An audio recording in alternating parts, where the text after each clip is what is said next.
Yeah, it is time for us to focus on men's health on this Tuesday morning, as we alluded to early on.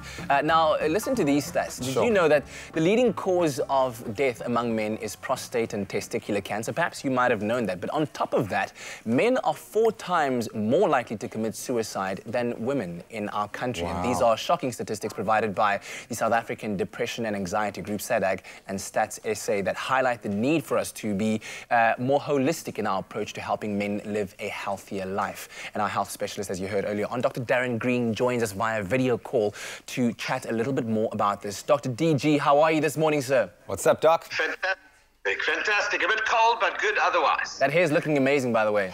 Yeah. Got to say, you look on point, man. We've been watching you get ready, and I mean, you look fantastic, brother. You look fantastic.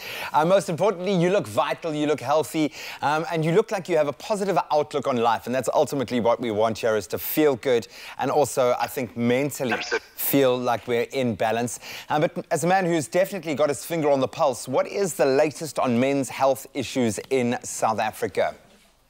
Yeah, I think a lot of surge has gone behind looking at the definition of health, particularly for males as well. And definitely, we're not just advocating that being truly healthy is not the absence of disease. It's a lot more than that.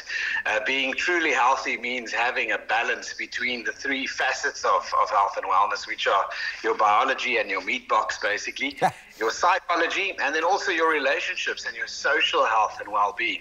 So looking at the absolutely integrated approach of those 3 things is certainly something that's very exciting. And our approach to getting people healthy and happy involves obviously trying to sustain and maintain that balance between those three facets. Yeah. Let's begin by focusing on the preventable health conditions that we need to be aware of right now.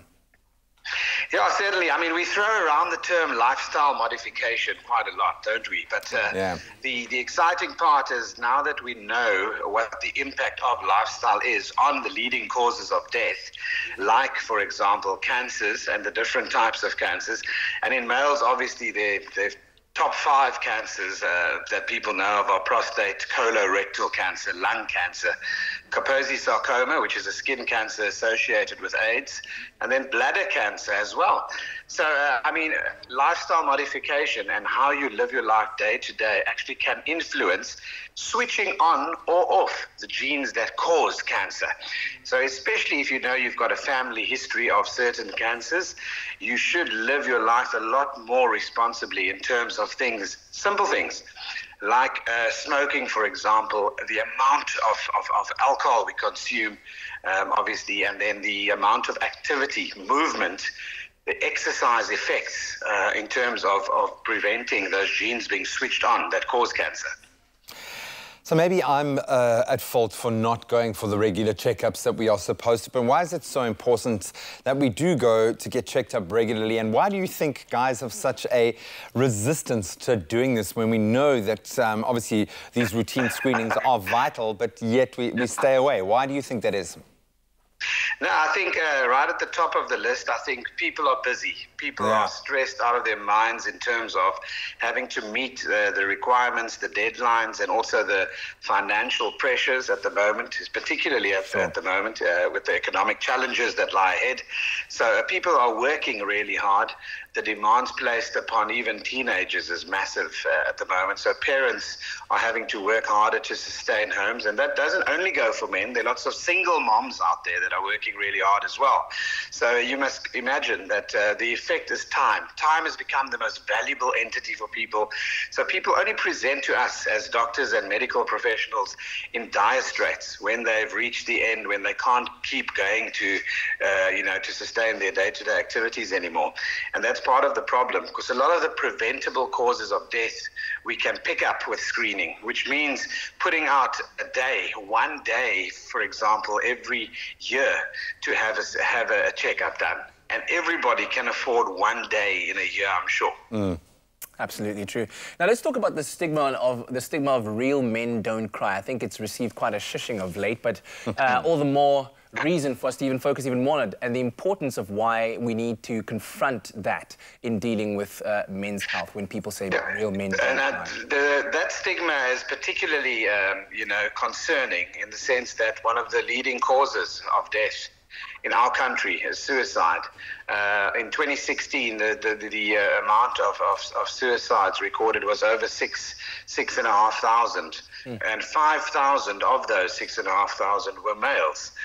And the simple mentality of big boys don't cry, real men don't talk about their feelings, they don't share, for example, their mental strain when they are taking mental strain, is a very archaic form of being sheltered and isolated. And the stigma is that it's considered to be weak to discuss your weaknesses. Whereas now we've absolutely worked on trying to change that stigma to make people realize that there's strength in numbers. Isolating yourself makes you an easy target for depression, and depression is a lonely, dark place where you can't simply see the light at all at the end of the tunnel. So isolating yourself is the worst possible solution, and that's why, obviously, we advocate at the moment that you raise your children correctly as well, saying that it's okay to have feelings and to talk about those feelings.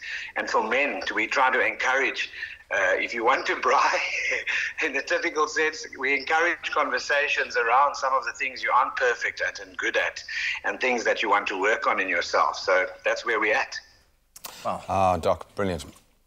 Thank you so much. And again, if you would like to address any mental anxiety issues that you might have at the moment, we recommend you get in touch with the South African Depression and Anxiety Group. SADAG.org is where you can find a wealth of information.